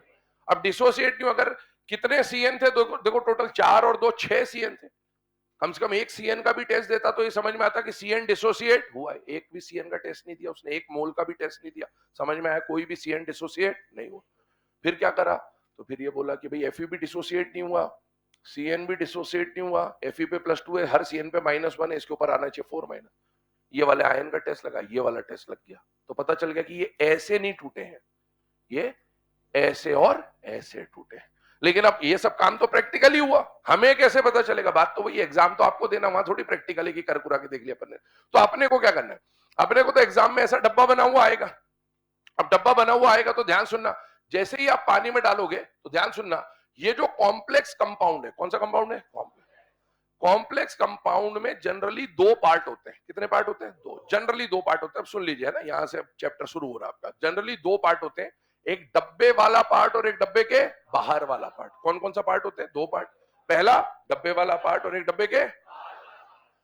डब्बे के बाहर वाला पार्ट पानी में जाकर डिसोसिएट हो जाएगा, और जो डब्बे वाला पार्ट है वो पानी में जाकर डिसोसिएट नहीं होगा। तो जब आप इसमें देखते हैं तो डब्बे के बाहर कौन है, पोटेशियम, पोटेशियम का आयन नेचर में K प्लस मिलता है, कितने पोटेशियम है, 4, चारों डिसोसिएट हो जाएंगे, और जो डब्बे वाला पार्ट है वो डिसोसिएट नहीं होगा, तो ये पूरा इकट्ठा है, इंटैक्ट रहेगा, मतलब इसमें Fe अलग और Cn अलग नहीं होगा, ये इकट्ठा रहेगा। और इसका चार्ज जब आप बैलेंस करोगे तो 4+ को बैलेंस करने के लिए कितना चाहिए, 4-। किसी भी कॉम्प्लेक्स कंपाउंड के, कॉम्प्लेक्स सॉल्ट के 2 पार्ट होते हैं, सॉल्ट का मतलब क्या होता है, कैटायन और एनायन के कॉम्बो को क्या बोलते हैं, सॉल्ट। तो सॉल्ट में 2 पार्ट होते हैं, एक डब्बे वाला पार्ट, एक डब्बे के बाहर वाला पार्ट। डब्बे के बाहर वाला पार्ट पानी में जाकर डिसोसिएट हो जाएगा, ये डब्बे के बाहर वाला पार्ट इधर भी हो सकता है उधर भी हो सकता है, अभी वो डिस्कस करेंगे। तो ये 2 पार्ट बने, ये वाला जो हिस्सा है ये सिंपल आयन है, कैसा आयन है, पोटेशियम रुबिडियम वगैरह वगैरह सिंपल आयन, और ये सिंपल है या कॉम्प्लेक्स है, डब्बे वाले आयन को क्या बोला जाएगा, कॉम्प्लेक्स आयन। तो ये जो कंपाउंड है ये कॉम्प्लेक्स कंपाउंड इसीलिए कहलाते थे क्योंकि उस समय पे इसके स्ट्रक्चर के बारे में कोई हवा थी ही नहीं कि ये बना कैसे, क्यों बना, कैसे बना, ऐसा वैसा है ना। तो अभी इसको लिखिए, वही चैप्टर अपना पूरा है, वही सब हम चीजें डिस्कस करते हुए चलेंगे।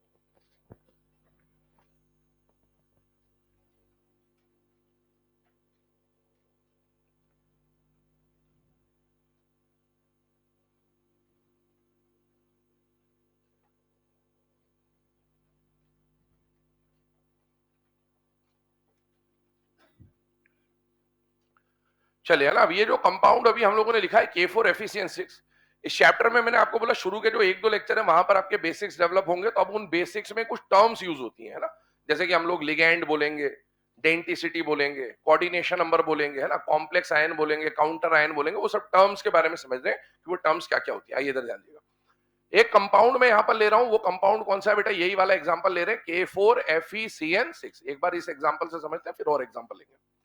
अब कॉपी पेन रख दीजिए और समझने पे पूरा ध्यान दीजिए, यहां पर सारी टर्म्स हम लोग एक एक करके पढ़ रहे होंगे। पहली बात, मैंने आपको क्या बोला, कोई भी कॉम्प्लेक्स कंपाउंड है तो कॉम्प्लेक्स कंपाउंड में जनरली कितने पार्ट होते हैं, दो, एक डब्बे वाला पार्ट और एक डब्बे के बाहर।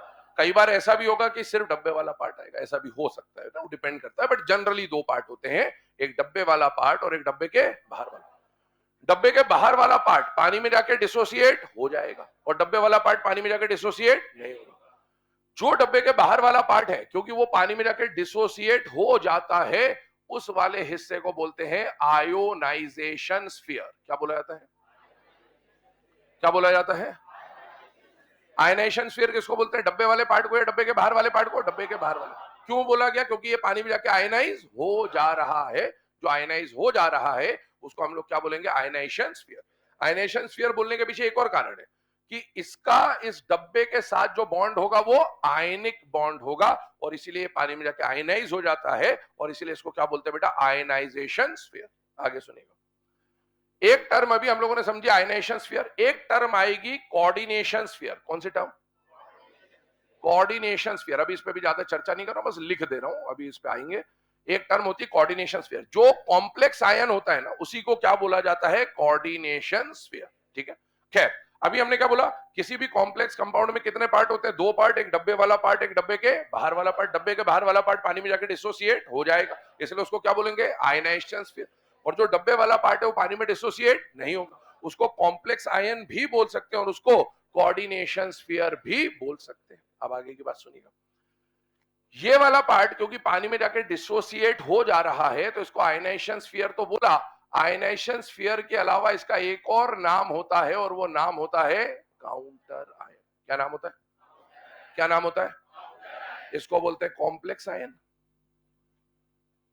और इसको क्या बोलते हैं, काउंटर आयन।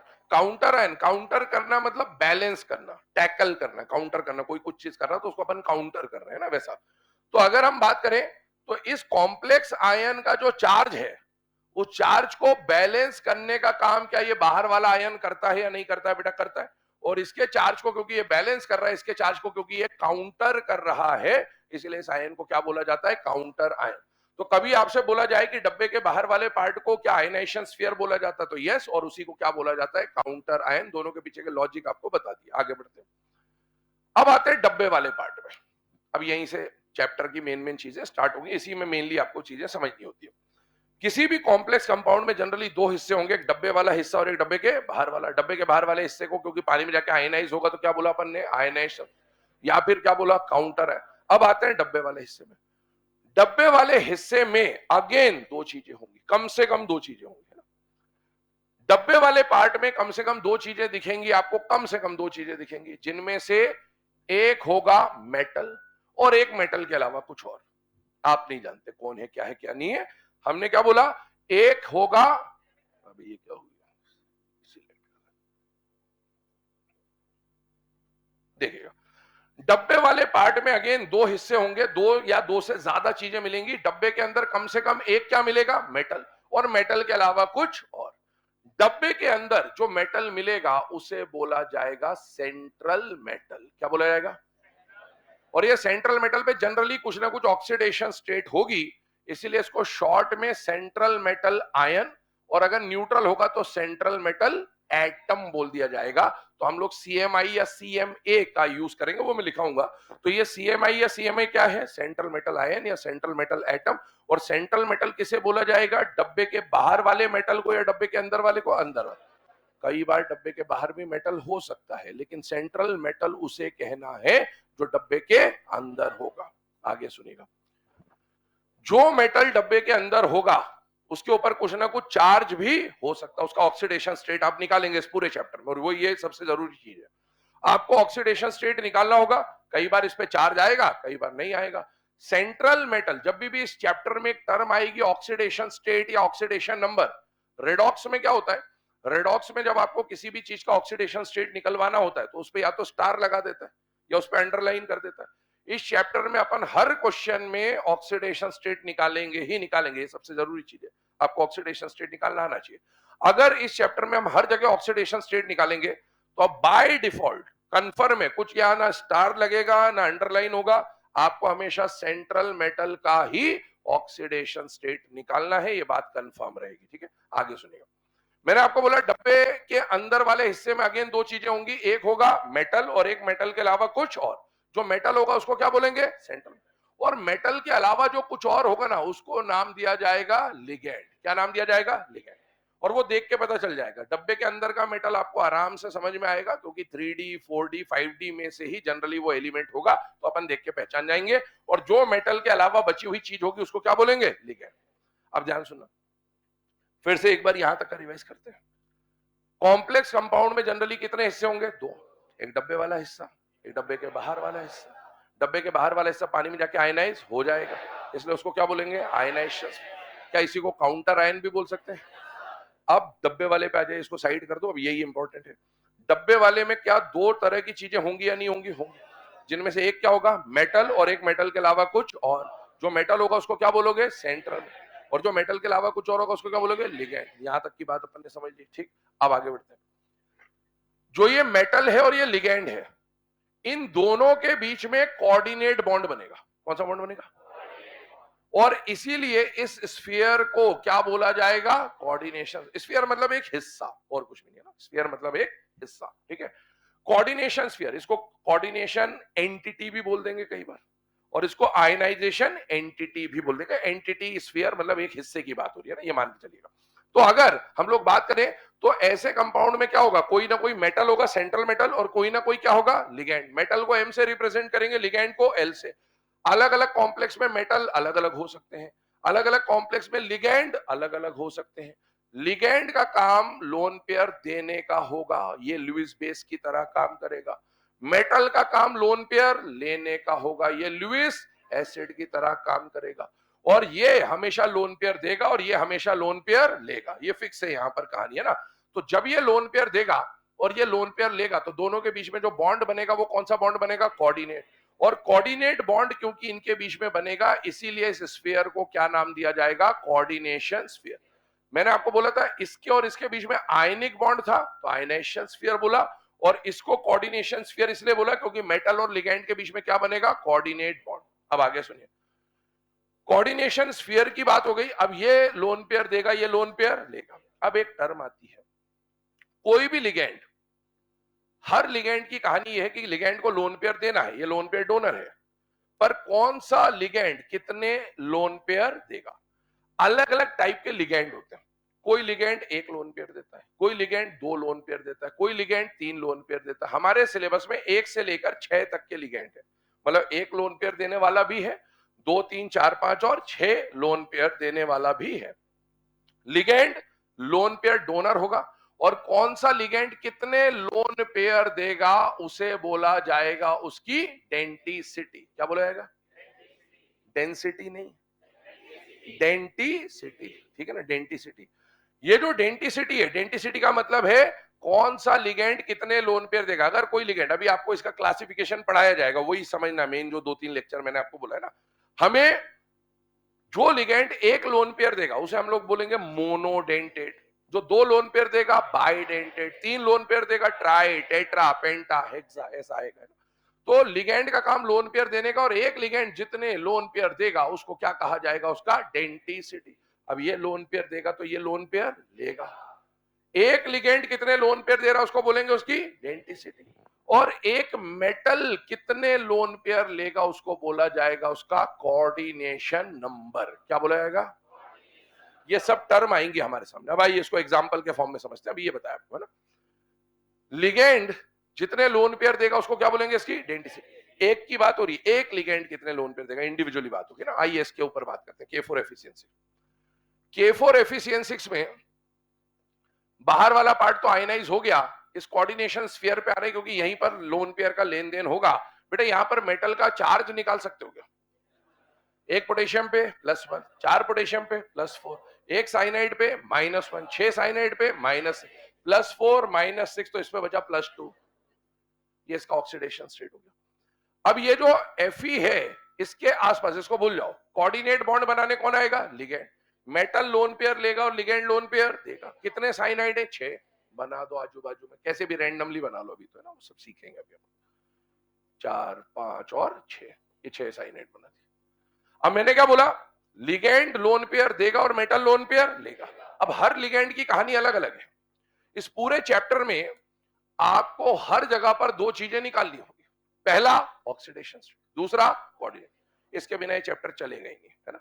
और यही निकालना सीखना। अगर ये नहीं आता तो वही मैंने बोला, घर पे बैठ जाना, चैप्टर खत्म हो जाए उस दिन आ जाना, ठीक है, क्योंकि उसके बिना कुछ होना नहीं आपसे। अब आपको अगर बताओ मेटल की ऑक्सीडेशन स्टेट निकालनी है, तो क्या इस ऑक्सीडेशन स्टेट को निकालने के लिए, इसकी स्टेट निकालने के लिए इसका और इसका चार्ज पता होना चाहिए पहले से। मतलब लिगेंड का चार्ज पहले से पता होना चाहिए।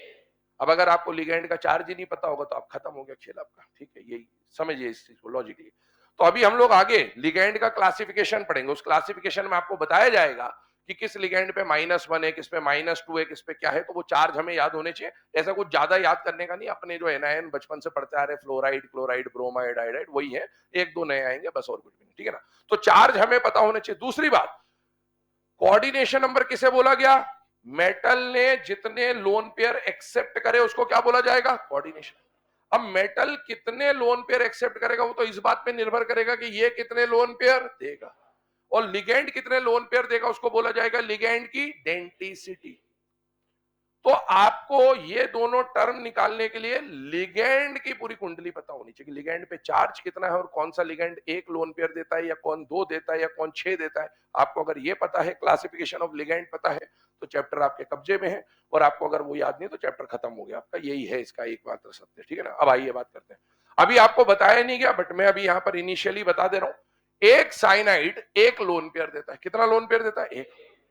तो बेटा एक साइनाइड 1 लोन पेयर देगा, तो अगला साइनाइड भी 1 लोन पेयर देगा, फिर ये वाला साइनाइड भी 1 लोन पेयर देगा, ये भी 1 लोन पेयर देगा, ये भी 1 लोन पेयर देगा, और ये भी 1 लोन पेयर।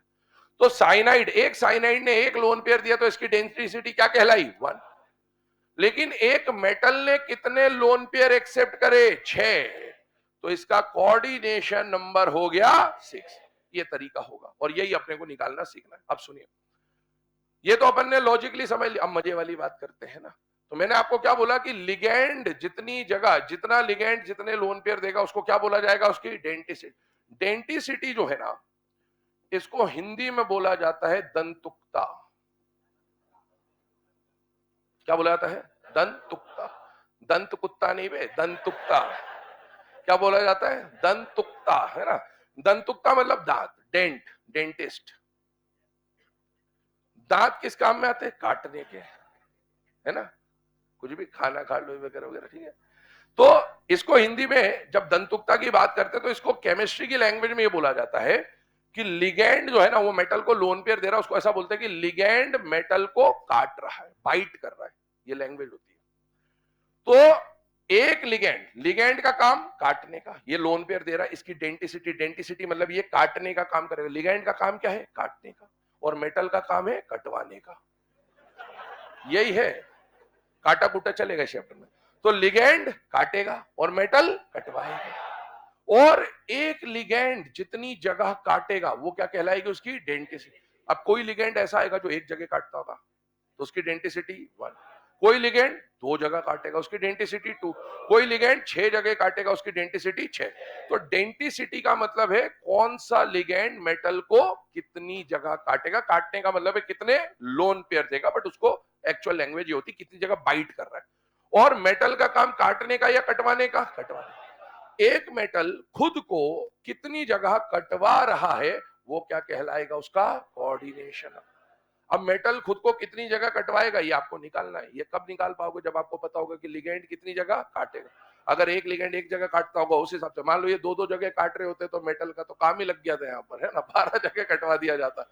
हमारे सिलेबस में जो लिगेंड आएगा, ध्यान सुनना, हमारे सिलेबस में जो लिगेंड आएगा उसकी डेंटिसिटी 1 से लेकर 6, मतलब उसके काटने का पावर 1 से लेकर 6 जगह तक होगा।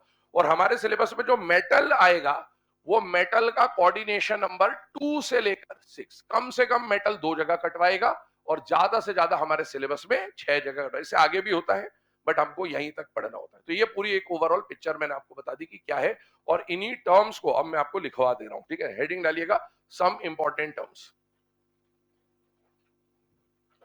सम इंपॉर्टेंट टर्म्स।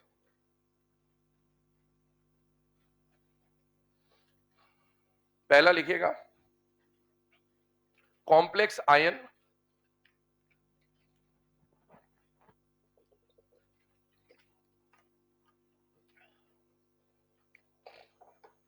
आज बताइए अच्छा कॉम्प्लेक्स आयन किसको बोला गया? डब्बे वाले पार्ट को या डब्बे के बाहर वाले पार्ट को? डब्बे वाले पार्ट को। अब डब्बे वाले पार्ट में क्या क्या होगा? मेटल भी होगा और लिगेंड, है ना। तो हम क्या बोलेंगे? द कॉम्बिनेशन या the aggregate of central metal and ligand is known as complex ion. लिखिएगा the aggregate of, the aggregate of या the combination of central metal and ligand, the aggregate of central metal and ligand. Central metal और ligand का जो aggregate होता है, combination होता है, उसे हम लोग क्या बोलते हैं बेटा? Complex ion. Second point, complex ion के अंदर क्या कोई मेटल मिलता है कि नहीं मिलता है? मिलता है। और उस मेटल को क्या बोला जाएगा? Central metal. अगले स्टेटमेंट या अगला पॉइंट लिखे central metal ion, central metal ion,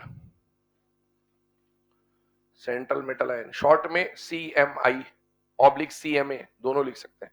generally charge होता है तो इसलिए हम आयन बोल देते हैं। सेंट्रल मेटल आयन या सेंट्रल मेटल एटम बोला जाएगा। सेंट्रल मेटल कौन सा मेटल होगा? जो डब्बे के अंदर होता है, डब्बे के बाहर होता है? डब्बे के अंदर। लिखिएगा the metal which is present inside the complex ion, the metal which is present inside the complex ion, the metal which is present inside the complex ion. अगला पॉइंट लिखा सेंट्रल मेटल के लिए मैंने बोला दो चीजें आपको फाइंड आउट करनी होती है, एक होता है ऑक्सीडेशन स्टेट और एक होता है कोऑर्डिनेशन नंबर। ऑक्सीडेशन स्टेट का मतलब तो चार्ज है, और कोऑर्डिनेशन नंबर किसके लिए डिफाइन होगा? मेटल के लिए। और कोऑर्डिनेशन नंबर का मतलब मेटल खुद को कितनी जगह कटवाएगा, ये वाली बात आएगी। तीसरा पॉइंट लिखिएगा ऑक्सीडेशन स्टेट, OS शॉर्ट में, ऑक्सीडेशन स्टेट OS लिखिएगा। The charge present on central metal, oxidation state में लिख लीजिएगा the charge present on central metal. इस पूरे चैप्टर में कभी भी अगर आपको ऑक्सीडेशन स्टेट निकालने को बोला जा रहा है, बाय डिफॉल्ट सेंट्रल मेटल के लिए ही निकलेगा वो, ये हमेशा ध्यान रखें। The charge present on central metal. अब इसमें एक बात और बता दूं, जब हम ऑक्सीडेशन स्टेट की बात करेंगे तो ऑक्सीडेशन स्टेट को शॉर्ट में क्या लिखा जाएगा? OS। तो अब हम बार बार ऑक्सीडेशन स्टेट नहीं लिखेंगे, OS लिखेंगे। OS लिखते लिखते कई बार जल्दबाजी में ऐसा हो जाता है, मेरे साथ हुआ ऐसा एक बार, है ना, इसलिए मैं बता रहा हूँ, बता देता हूँ हर बार में ये पढ़ाने के पहले। तो क्या होता है कि जब ये OS ऐसा लिखते तो एक बार क्या हुआ, पूरा चैप्टर खत्म हो गया। एक धुरंधर व्यक्ति आया, है ना, वो काफी समय हो गया इस बात को, बोले सर ये आप पूरे चैप्टर में 0.5 क्या लिखते थे? तो भाई ये 0.5 नहीं है, जहां पर भी ऐसा दिख जाए समझ जाना ये क्या है? ऑक्सीडेशन स्टेट, है ना। तो ऐसे होते हैं चमत्कार, तो बता दिया इसलिए कि भाई आगे ऐसा कभी किसी को लगे तो 0.5 दिखे समझ जाना वो क्या लिखा है? OS, ठीक है। अगला लिखिए ऑक्सीडेशन स्टेट के बाद हमें चाहिए कोऑर्डिनेशन नंबर, है ना। तो अगला पॉइंट लिखें कोऑर्डिनेशन नंबर। कोऑर्डिनेशन नंबर ध्यान सुनना, इस पूरे चैप्टर में दो टर्म के ऊपर मैंने बात करी, इधर देखिएगा। एक टर्म आएगी डेंटिसिटी और एक आएगा कोऑर्डिनेशन नंबर। डेंटिसिटी वर्ड हमेशा किसके लिए यूज होगा? लिगैंड के लिए। मतलब अगर आपको डेंटिसिटी बोला मतलब लिगैंड की बात हो रही, खत्म बात, है ना। और अगर कोऑर्डिनेशन नंबर की बात हो रही है तो मेटल के लिए बात हो रही है। लिगैंड कितनी जगह काटेगा उसको क्या बोलेंगे? उसकी डेंटिसिटी। मेटल कितनी जगह कटवाएगा उसको क्या बोलेंगे? कोऑर्डिनेशन। अब इसमें कॉपी में ऐसा काटा कूटा तो नहीं लिख सकते, कॉपी में सभ्य लैंग्वेज लिखनी पड़ती है अपने को ना। तो अगर वो बात करें तो कोऑर्डिनेशन नंबर का मतलब है मेटल ने कितने लोन पेयर एक्सेप्ट किए। लिखिएगा the number of lone pair accepted by central metal, the number of lone pair accepted by the central metal। इसको नंबर ऑफ बाइंडिंग साइट्स भी बोल सकते हैं कि भाई कितनी जगह से कितने साइड एटम बाइंड हो रहे हैं, उसको भी बोल सकते हैं, बट ठीक है, number of lone pair accepted by the central metal, ठीक है ना। अगले टर्म के ऊपर आते हैं। अगला टर्म लिखिएगा ionization sphere. Ionization sphere, ionization sphere, दो टर्म्स की बात करी थी बेटा, आयनाइजेशन स्फीयर और कोऑर्डिनेशन स्फीयर। आयनाइजेशन स्फीयर कौन सा पार्ट होता है जो आयनाइज होता है या नहीं होता है? होता है। और आयनाइज कौन सा हिस्सा होता है? डब्बे वाला या डब्बे के बाहर वाला? बाहर वाला। ये लिखेंगे, आप लिखिएगा, that part of the complex compound, that part of the complex compound, that part of the complex compound which gets ionized in aqueous solution, that part of the complex compound which gets ionized in aqueous solution, ionized in aqueous solution। Bracket में लिख लेना डब्बे के बाहर वाला part, डब्बे के बाहर वाला पार्ट, डब्बे के बाहर वाला पार्ट। और इसी को काउंटर आयन भी बोलते हैं, तो it is also known as counter ion, it is also known as counter ion. यहां तक लिख लीजिए, बाकी की टर्म्स कल देखेंगे और आगे बढ़ेंगे।